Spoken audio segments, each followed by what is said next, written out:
Nós estamos nessa manhã reunidos aqui para fazer um levantamento da história da nossa igreja, que está fazendo 50 anos. Então, eu vou iniciar no ano de 71 com o pastor Franklin Byros. Era um evangelista. Ele vinha de trem a Taquara, e lá ele descia a pé e vinha até Gramado evangelizando pessoas para ver se conseguia implantar a igreja. Tentou Triscaroa, mas não teve êxito naquele tempo.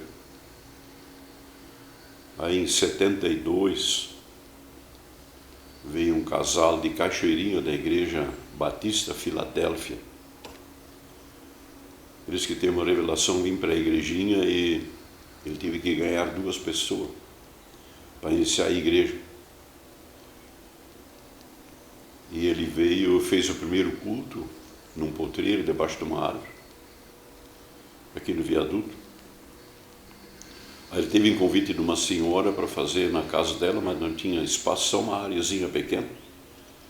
Ele fez o segundo culto, daí participou a irmã Edila, que é a esposa do irmão Rugat, que iniciaram a igreja aqui, a igrejinha.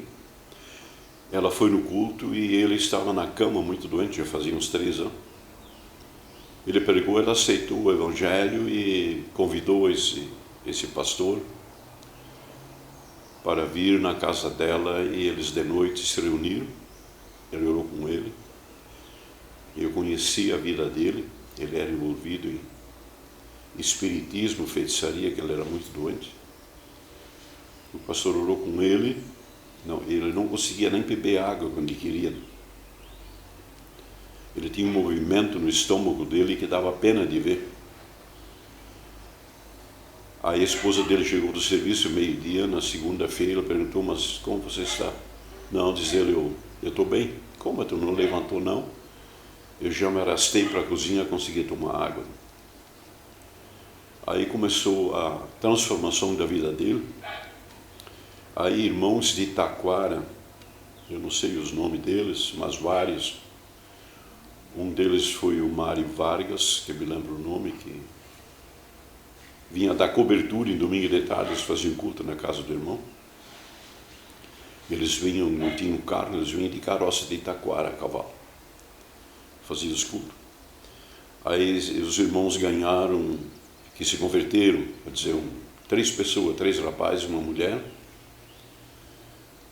Mas não muito tempo, acho que 1 ano e pouco depois, chegou o pastor Valdemar Hirsch, a esposa do Canadá, para essa região. Aí o irmão Ruga passou para o ministério deles, que morava em Sander, começou a frequentar ali. E eu tinha me convertido já com o evangelho, porque era meu primo, éramos vizinhos. Eu e ele disse: se convertemos. Ele foi trabalhar no orfanato. E então ficou vago aqui em igrejinha, porque os rapazes aqueles que tinham se convertido não se envolveram na obra. E a gente sentiu uma necessidade, não éramos ainda batizados. Isso foi em 74. Aí nós convidamos, se eles quisessem fazer os cultos da igreja em nossa casa. Então nós abrimos, mas não tinha obreiro, não tinha ninguém. Então ficou para nós. Eu não me batizei em novembro de 72, mas os cultos já estavam sendo feitos na minha casa. Aí me obriguei também a pregar. O pastor Ademir, naquele tempo era um menino novo, também se converteu, vinha lá nos cultos. E sempre vinha visitantes. Alguém vinha de fora que sabia, principalmente o Mário Vargas. Ele tinha me dado um apelido, que era o alemão preto, que ele tinha que ajudar ele, porque Deus ia levantar um trabalho aqui. Ele ajudou muito, realmente ele deu uma cobertura espiritual. Assim também esse mesmo pastor, o Franklin de Byros, quando ele depois soube que a igreja aqui nasceu, ele veio me procurar. E ele deu realmente a cobertura espiritual por muito tempo. Era de mês em mês, ele, a esposa dele, vinha na minha casa e ensinava e falava, dava seu testemunho, participava dos cultos.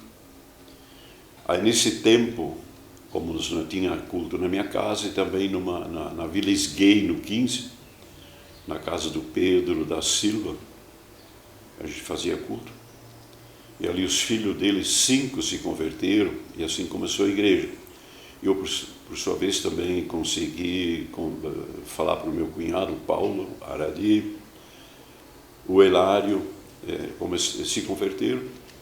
E como não tinha obreiro, a gente começou a fazer culto de oração na minha casa. Segunda da noite, quinta da noite e sábado à noite a gente fazia vigília, toda noite. E esse tempo se estendeu por uns 3 anos e meio, que não tínhamos onde recorrer. Então, domingo à noite, a gente ia para os cultos em Três Coroas.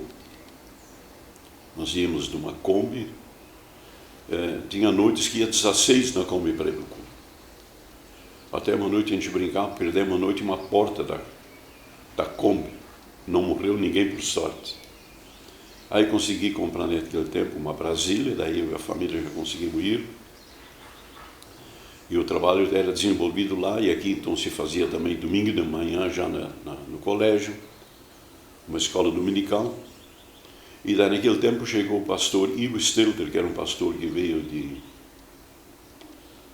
aquele lá de Torres, por aí. Ele veio e ficou um ano e pouco aqui, que o pastor Valdemar ordenou ele aqui. Trabalhou com nós.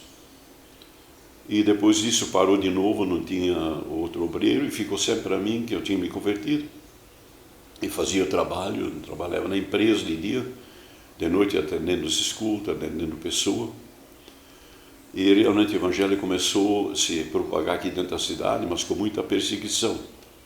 Porque era um movimento novo, não conseguia entender, nossa escola achava que nós queríamos ser cristãos, não tinha uma igreja, não tinha cemitério, não tinha nada. E graças a Deus, Deus começou a nos abençoar, e o Valdemar deu uma pequena casa na Vila Laufer, onde fazíamos culto, e ali foram se convertendo as pessoas. Eu não me lembro por quanto tempo, mais ou menos. Aí o pastor Ademir e a Anne estavam no Canadá, voltaram, e o Valdemar colocou eles aqui como pastores. Acho que ficaram, não me lembro bem, eu acho que 76 a 81, mais ou menos, eles estavam aqui pastoreando. E eu sempre trabalhando junto com eles, e como se não tivesse obreiro, eu continuava fazendo o mesmo trabalho. Mas naquele tempo o pastor Dário, ele era pastor em Três Coroas, e ele um dia veio me visitar e disse: olá, vocês gostariam de ter uma igreja também? Eu disse: claro, seria bom. Então disse ele: então é tu que vai ter que construir. Eu levei um susto, a gente não tinha onde, nem como, não tinha finanças. Mas daí eu e o Paulo, que era meu sócio na empresa, eu falei para ele, estava abrindo o loteamento aqui do Neuber, onde é que está a igreja hoje, e nós compramos um terreno ali, damos para a igreja e iniciamos uma construção. Nós tínhamos uns 80 membros já naquele tempo. E essa igreja foi construída por umas 450 pessoas, e foi totalmente construída por mão de obra dos irmãos. Sábado, o dia inteiro, domingo até meio-dia, as irmãs traziam bolacha, traziam bolo, traziam comida e sempre estavam ali.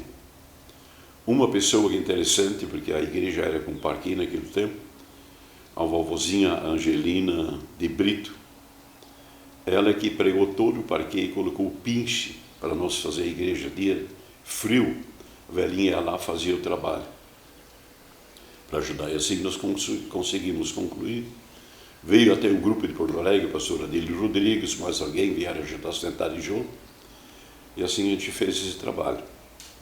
Mas havia naqueles dias, na oração na minha casa, uma madrugada nós estávamos orando, e Deus falou comigo. Ele disse: eu quero que você constrói uma igreja do tamanho da maior fábrica da cidade. Eu no mesmo momento sabia que ele estava se referindo ao Piccadilly, que tinha aquela fábrica redonda, e também ao mesmo tempo ele disse: você pede para mim um avivamento para o Rio Grande do Sul como nunca teve na história. E hoje, depois de quase 50 anos, eu posso falar, e falo com alegria, como levou 16 anos até se cumprir a profecia que Deus me deu da construção, até iniciar. Agora são 50 anos passados que ele falou sobre o avivamento e estamos realmente nos limiares do momento em que o avivamento vai acontecer. Isso vai ser, completando 50 anos, vai começar o tempo novo da história da igreja. Na conversão da minha pessoa, da Elodie, foi algo muito importante, que a gente tinha só uma visão, era a vida material. Como eu tinha uma dificuldade financeira quando vim para a cidade, não tinha nada, eu tinha colocado no coração de vencer na vida. E a gente trabalhava dia e noite, eu tinha um plano de até 50 anos que eu não queria trabalhar mais. Mas as coisas foram tudo ao contrário, a gente casou, perdeu filho, e ainda nos últimos dias, quando nós se convertemos, a mulher ainda perdeu um filho. A mulher teve um acidente e ela perdeu uma criança que estava no ventre desde os 3 anos, 3 meses e meio, até 8 e meio. Fizemos exames no laboratório e tudo mostrava que era positivo, que ela estava viva, mas estava morta. Isso foi um dos motivos que a gente não tinha mais onde. Tinha uma decepção com o médico e não queria mais nem ver, nem ouvir. E isso foi um dos motivos que a gente ouviu o Evangelho e nos agraciou que haveria uma mudança na vida se a gente entendesse. A nossa conversão, na realidade, foi o motivo foi os problemas que nós tivemos, seja material, físico, e ouvindo o Evangelho, algo novo, eu consegui entender que realmente Deus é real. A minha mãe muito ensinou sobre o assunto, como devia que se comportar e que as coisas eram mais do que uma vida natural, mas eu não entendia, mas aí eu fui entender. E eu aceitei o Evangelho. A princípio eu disse que eu não queria, eu disse: Deus, eu não quero esse negócio, eu não tenho motivo, eu acho que não vale a pena para a minha vida, né? E Deus falou comigo no meu coração, disse: está bem, você é livre, se você não quiser não há problema. Tem um porém, se um dia na eternidade não tiverem a oportunidade, tu sabe o motivo. E eu entendi que se eu me voltasse para Ele, Ele salvaria tanto a mim como a minha família. E realmente eu fiz um propósito e Ele cumpriu. Os da família que morreram até hoje, todos eles, eu pedi para eles dar um grito de salvação antes de morrer, todos deram. Eu vivia envolvido dia e noite no trabalho. Chegava da empresa 1h30, 2 horas da madrugada. E além de tudo, eu era músico, então quando não tinha trabalho na fábrica, eu estava em algum lugar tocando no final de semana para tentar vencer na vida. E a conversão foi interessante, que Deus realmente começou a mudar a minha vida, e as pessoas em meu redor, a empresa tinha quebrado umas 2, 3 vezes. Aí eu falei para o Paulo, meu cunhado, e ele conseguiu entender, se converteu também. E fomos caminhando nós dois juntos na empresa. Tinha meu cunhado, hoje já é falecido, tio, que também era sócio, nós éramos 4, no fim ficamos 2. E o irmão Lucas foi muito sábio, a minha esposa não queria aceitar, não conseguia entender. Ela dizia que ela também era uma cristã, não tinha problemas, ela não tinha necessidade. Mas eu fui falando com ela, foi mudando o coração dela, e nós dois então assumimos junto. E graças a Deus, porque o trabalho era muito dia e noite na obra e no trabalho. Deus deu 2 filhos esse tempo da minha conversão, do trabalho. Quem criou meus filhos foi minha esposa. E nós insistimos em vencer, porque ainda que nós passamos de dificuldade, isso é muito importante na vida da pessoa. Não desistir por qualquer coisa. Se eu tivesse me importado com um problema de revolta de pessoas, outros apedrejando a casa, seria o motivo de desistir e não levar para frente a vida espiritual. Porque há uma força que realmente tenta te retrair, seja material, seja espiritual. Ela quer nos trancar para que não venha acontecer algo novo na vida. E graças a Deus abriu minha mente, consegui entender. A família, todos ficou contra a família, mas eu disse: eu vou seguir em frente, porque eu entendi. O novo aconteceu na minha vida. E a gente tem que ser agradecido que Deus realmente ele tem a sua maneira de chamar o homem. Ele chamou a mim dessa maneira. Eu já tinha desde criança, quando era um menino de 7, 8 anos, eu tinha uma vontade já de ser um pastor. Eu ia com minha mãe no culto, nós íamos no enterro, eu voltava, no outro dia eu fazia lá na roça, fazia o enterro, fazia o culto. Subia em numa pedra, um toque e fazia isso. E quando eu tinha meus 13 anos, o nosso pastor era protestante, ele convidou para levar jovens, ou pelo menos um, junto para a Alemanha. E eu tive a oportunidade, ele ia levar para fazer pastor, advogado, o que fosse. Depois terá ele de volta, né? E eu queria ir, mas como o meu irmão tinha falecido, nós éramos dois, e o meu pai tinha só eu, ele não permitiu que eu fosse. Então parou essa história da minha vida, que eu tinha o desejo, e daí com 17 anos vim para a cidade, com o propósito de vencer na vida, e fui trabalhando, e assim também aconteceu a rejeição, o problema, como depois também foi acontecer na própria conversão. Também dentro da cidade aconteceu uma rejeição. E eu aprendi a aturar a rejeição da sociedade, dos jovens, como aprendi ali depois ter a capacidade de também aceitar a rejeição das pessoas quando me converti. E a minha conversão aconteceu ouvindo e vendo a vida do irmão Ruga, e ele pregando para nós, e conseguia aceitar a palavra. E a esposa, como tinha uma barreira, não conseguia entender no começo. Eu saí uma tarde para ir no culto, onde realmente foi minha conversão. Ela disse, eu não vou no culto, porque lá eles choram, um grita e o outro faz assim. Eu não vou mais lá. Eu disse, mas eu vou, porque eu também leio a Bíblia, tenho a igreja, tenho tudo, mas eu vou. E o pregador que estava pregando aquela tarde, ele tinha uma dificuldade de falar. Ele não conseguia se expressar. E quando ele começou a falar, isso tudo passou, era tudo normal com uma outra pessoa. E quando ele fez o convite, ele disse, eu quero convidar alguém que veio aqui no culto, e disse que ele tinha tudo. E o que eu falei em casa, ele usou para fazer o convite. Eu sabia que Deus estava falando comigo, me coloquei em pé. Eu disse, eu sou esse homem que quer aceitar. Então aceitei o evangelho, ali começou a mudar a minha vida. Eu comecei a entender, mas ainda não teve o clímax da minha conversão, aconteceu quando a minha esposa estava realmente entre a vida e a morte. Ela veio do hospital numa sexta-feira, e o irmão Ruga disse para mim uma frase, desolava, dizia, eu sei qual é o teu problema. Tu não conheces Deus. Eu disse, como? Leio a Bíblia, faço reza, vou na igreja, tomo ceia. Disse ele, não, isso eu ouvi falar. Eu quero saber se tu conheces.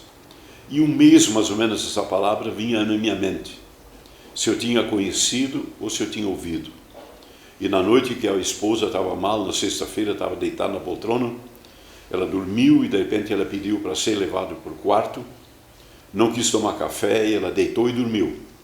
Mas ali quando ela estava dormindo no sofá, eu disse, Deus, dobrei o joelho e disse, Deus, se tu realmente é real e tu fala com o homem, hoje eu quero te conhecer, é hoje, amanhã, se tu não te revelar, eu vou ser um ateu.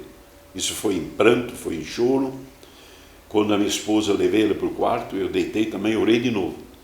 Mas naquela hora entrou ondas de amor na minha vida. Eu não sei explicar, porque eu não tenho palavra humana para explicar isso. Mas era como se fosse um choque elétrico. E me acordei, eu parecia que eu ia morrer. Eu disse, Deus, se é tu que está fazendo esse negócio, tu faça com mais calma, mas eu quero sentir de novo. Aí eu dormi sentindo essa mesma sensação. Mas me acordei só às 5 horas, em grito e pranto. Qual é o motivo? Eu sonhei que eu estava atravessando um rio. O rio era raso no começo, profundo, tive que nadar no outro lado e subi um barranco. Me parei em cima do barranco e olhei, e tinha uma pequena igreja construída. Era 2 janelas e uma porta no meio. E uma multidão de pessoas estava passando na frente. Eles olhavam para aquela capela e eu olhava por cima deles, e eu tinha um sentimento que aquilo não era uma pessoa, não era uma porta, era uma pessoa a porta. E realmente ele piscou com o olho para mim, eu vi que ele era uma pessoa. As pessoas foram embora, subiram uma cochilha, foram embora, e logo atrás veio um rapaz, caminhando sozinho, era o pastor Ademir hoje, que é o pastor Ademir. Ele era um menino mais novo do que ele, passou na frente, e quando ele chegou na porta, era uma pessoa, era Jesus Cristo, saiu e levou ele para, no mesmo caminho aqui daquela multidão. Ele ia falando com Ademir, disse, Ademir, eu sei que tu faz certo, eu sei que tu faz errado, eu faço isso, eu faço aquilo, eu entendia, ouvia, sabia o que ele estava falando. Ele levou o Ademir embora, ele voltou e colocou a mão dele em cima aqui no meio das costas, na nuca, a mão dele, e fez a pergunta, disse: Olá, você devia ter levado o teu problema da tua família para alguém que me conhece. Eu queria dizer para ele que eu não tinha conhecido ninguém antes, e eu fiz força para falar, mas a minha língua estava presa no céu da boca, eu não consegui falar. Daí nós caminhamos mais um pedaço, ele disse: tu queria te comunicar comigo. Pois de hoje em diante você lê a minha palavra e fala comigo em oração, que eu vou me revelando para você. Daí eu fiz força de novo para dizer para ele que eu iria fazer, mas a língua estava presa ainda, de repente ela soltou. Quando ela soltou, eu estava acordado. Aí eu estava em pranto, eu uivava e gritava. Não conseguia falar nem parar. A mulher se acordou, ele queria chamar meu pai, queria chamar vizinho. Eu só dizia, dava um sinal que ela acalmasse. Por que eu gritava e chorava? Porque havia realmente, todos sabem, quem já passou roupa, pega um ferro elétrico, coloca a mão debaixo do ferro, é um calor que queima a tua mão, assim queimou a minha nuca, até acho que às 11 horas da manhã, chorando e ao mesmo tempo vivendo aquilo que tinha acontecido. Eu conheci o Senhor não em pessoa, mas conheci Ele em espírito. Ele falou comigo e até hoje são quase 50 anos, eu continuo falando com Ele, se revelando, porque a vida real é a vida que acontece quando nós entendemos o que Deus fez por nós. E isso Ele fez na minha vida e comecei a me dedicar. Como o irmão Rugat foi embora, eu e minha esposa começamos a trabalhar na obra de uma casa, aumentamos a garagem, as pessoas estão se convertendo, como o Paulo, a Aradi, o Hilário, o Adelar, que são meus irmãos. E assim mais pessoas foram se convertendo, chegando, e como não tínhamos ninguém para nos dar cobertura, então nós orávamos. Segunda, quinta, sábado à noite fazíamos vigília, e ali Deus ia se manifestando. Também o Hilário depois casou com a Aninha de Brito, que era uma menina que realmente, se hoje, ou no tempo da minha vida, tive um ministério, eu sempre digo que 50% do meu ministério espiritual eu recebi da vida dessa mulher. E ela faleceu muito cedo, mas ela deixou um legado espiritual para a cidade de Igrejinha, que é um fundamento, que foi um fundamento espiritual. Que a igreja não é material, não é carnal, é espiritual. Isso o povo precisa entender, isso só Deus pode fazer. Mas isso só acontece com um convite especial que eu fiz. Eu convidei para ele tomar conta da minha vida e eu ia servir.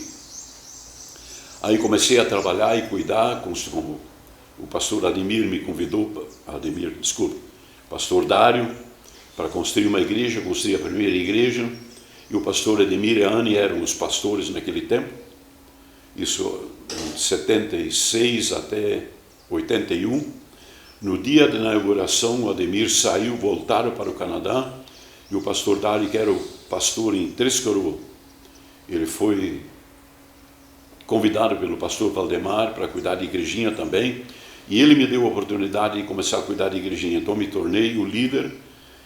Por 2 anos eu trabalhei com o pastor Dário, então depois o pastor Valdemar me colocou como obreiro definitivo na cidade. E nesse tempo a gente foi construindo, foi fazendo trabalho. Também foram pessoas agregando o pastor Ari Bender.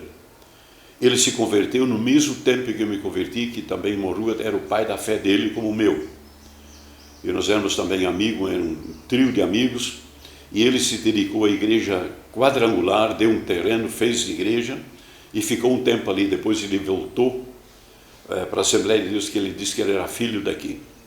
E ele se tornou meu amigo como vice-pastor dessa igreja por muitos anos. Um companheiro, como se diz lá, de tirar o chapéu. Um companheiro que nunca tivemos uma palavra, tivemos trabalhando, evoluindo e desenvolvendo. Assim, na vida material da construção, eu tenho que dizer, realmente dizer que meu irmão, o Hilário, ele era o tesoureiro da igreja, ele foi o número 1 para a construção, tudo era com ele. Também o cunhado dele, o Nelson de Brito, também foi um homem muito valoroso nas construções, que a gente ganhou tempo e ganhou dinheiro, porque tudo foi acelerado. Deus abria as portas, e o Paulo também, por causa de Tabita, né? Ele nos ajudou muito, construindo terreno, sempre financiando, e por isso conseguimos construir. E hoje, nesse tempo que nós estamos vivendo, são tudo valores que foram colocados naquele tempo, que hoje estão se manifestando, que há uma necessidade para hoje ter construções onde botar o povo. E para construir a igreja, Deus falou comigo depois de anos, Ele deu uma revelação que era para me pedir uma igreja do tamanho da maior fábrica da cidade. Eu sabia que era o Piccadilly, e levou 16 anos para colocar a pedra fundamental. Mas graças a Deus Ele também falou naquela mesma noite que era pedir um avivamento para o Rio Grande do Sul, como nunca tinha na história. E agora a gente vê que realmente o tempo está se esgotando. A situação que nós estamos vivendo em nosso país é realmente os primórdios do avivamento. Ninguém vai assumir esse país. Quem vai assumir esse país é Jesus Cristo. Que o Brasil foi designado para ser um celeiro mundial de missionários. E vai acontecer, e graças a Deus, já estou com 78 anos, mas ainda vou participar desse avivamento que Deus vai dar. E graças a Deus. Vamos analisar mais um pouquinho, então, a história da igreja, que era sempre o sentimento de crescer e desenvolver para que mais pessoas viessem realmente entender a palavra. Então, esse foi um dos motivos. E a gente fez uma capela em todas as vilas, e colocando um obreiro, todo mundo trabalha por amor, a camiseta que a gente tinha aprendido isso com o pastor Valdemar, que realmente trouxe o evangelho para essa região, e trazendo uma nova visão também do evangelho, que houve muito conflito naquele tempo entre costumes e realmente que era doutrina. Isso trouxe um certo conflito também na nossa região. Trouxe também um problema pessoal também com a igreja, com grupos. Nós tivemos um problema quando veio uma visão de realmente ter pessoas que trabalhassem em célula. Eu tive uma repugnância sobre isso, porque estava dando muito problema e divisões nas igrejas. E durante uma semana nós tínhamos um estudo na igreja, eu dando uma parte, o pastor Ademir outra, e na sexta-feira eu falei com os irmãos um assunto e eu vi que eles não gostaram. Eles não gostaram da palavra que eu falei, eu queria remediar, ficou pior. Ou foi na quinta, melhor. E na sexta-feira eu orei e disse: Deus, eu preciso de uma palavra para dar para os obreiros, porque eles não entenderam o que eu quis falar, e eu disse: Deus falou comigo. Ele me fez uma pergunta, perguntou quantos empregados tinha na fábrica. Eu disse: olha, tem 300 empregados. Quantos você tem na igreja? Também tem uns 300. E quantos cuidam da fábrica? Eu disse: olha, uns 30 homens. E na igreja, quantos obreiros você tem? Tem uns 30. Agora uma pergunta ele me fez: quantas pessoas estão fazendo a produção dentro da fábrica? Eu disse: olha, os 300 estão fazendo a produção. E na igreja, quantos estão fazendo? Eu não tinha palavras, porque não tinha só os obreiros. E eu entendi, ele me falou que era para mim fazer um trabalho de dar 10 pessoas para cada obreiro, que daria os 300. Fazer um trabalho em grupo. E a gente começou a fazer e realmente tivemos um êxito muito grande. Pessoas começaram a se converter, que nos levou a iniciar um segundo templo. Além desse que nós tínhamos, nós começamos a construir um novo, que já está em fase de acabamento, que dá lugar para 4.000 pessoas. É quase, quando se olha, é quase inacreditável para uma cidade desse tamanho, fazer uma igreja desse tamanho. Mas Deus falou claramente para mim procurar terra para comprar terra. Falou umas quantas vezes. Encontrei uma área de 5 hectares. Bem na cidade, conseguimos comprar, porque Deus nos abençoou. Ao mesmo tempo, eu pensei em construir uma igreja pequena. Tendo uma área desse tamanho, não é impossível, é impossível, temos que fazer grande. Então, quando se olha humanamente, é impossível o que está diante dos nossos próprios olhos. Mas nós sabemos que o lugar vai ser enchido com pessoas por causa do avivamento que está chegando. E isso em todo lugar, em todo o Brasil, em todo o mundo vai acontecer, porque nós estamos no final. E eu sou feliz que nós fizemos parte desse chamado de realmente fazer um trabalho na cidade, porque nós vamos impactar em nome de Jesus. As sociedades vão se voltar para o Senhor. E eu creio que Deus vai honrar o próprio nome da cidade, que é a igrejinha. E nós vamos ver isso com nossos olhos. Como nós tivemos essa visão realmente de construção para ter lugar para receber as pessoas, isso não é o suficiente. O que se precisa é pessoas para o trabalho. E Deus está levantando homens e mulheres para realmente, quando chegar esse momento, e como nós tivemos um retrocesso muito grande por causa do coronavírus, nós perdemos quase 50% do nosso povo que não existia, mas já está mudando a história, e essa nova légua de obreiros e obreiras que estão se levantando é muito bonito. O trabalho que obreiros estão realizando, estão junto, pastor Ademir, pastor Anderson, também o irmão Sete, e outros irmãos estão se levantando, não vou nomear a todos, mas são muitos, que estão se levantando e estão vendo essa nova visão, e sabem que nós estamos realmente nos primórdios do final. E vai ser um desfecho de muitas pessoas. E eu estou feliz que eu consigo ver que o meu tempo está passando, está se esgotando, mas a nova geração está chegando. E vai ser realmente um final bonito, que certamente eu tive um tempo que eu tive problemas, eu tive missionários, tive um tempo, tive 10 missionários, e houve um fracasso da minha parte, certamente, tem que reconhecer isso, e tive que retroceder, mas eu creio que esse tempo vai voltar. Esse povo dessa cidade vão se levantar e nós vamos mandar missionário, porque tenho promessa para isso. No tempo da consagração da vida, eu tinha um tempo muito difícil, cuidando de igreja, cuidando de fábrica, cuidando das coisas. Não tinha muitas vezes tempo para orar, mas meu tempo era de jejuar, semanas inteiras na igreja, na fábrica, trabalhando, jejuando para conseguir levar o trabalho adiante, porque sempre havia problemas e dificuldades. Não é fácil a gente chegar onde nós chegamos, porque tem problemas no meio, que não é importante recordar, mas faz parte de um obreiro novo que quer trabalhar. Não pode negar que não venha a ter problema. Tem problema, tem que superar. Isso faz parte. Sem problema não há crescimento. Isso é em tudo. Tem que ter fé, mas precisa ter ação. E o que nessa igreja nunca faltou de todos os obreiros, todos se levantaram, todos tiveram ação e estão trabalhando, estão se esforçando para fazer o trabalho. E nós vamos ser mais vitoriosos ainda como nós somos. Aqui espero e agradeço por essa oportunidade. Obrigado.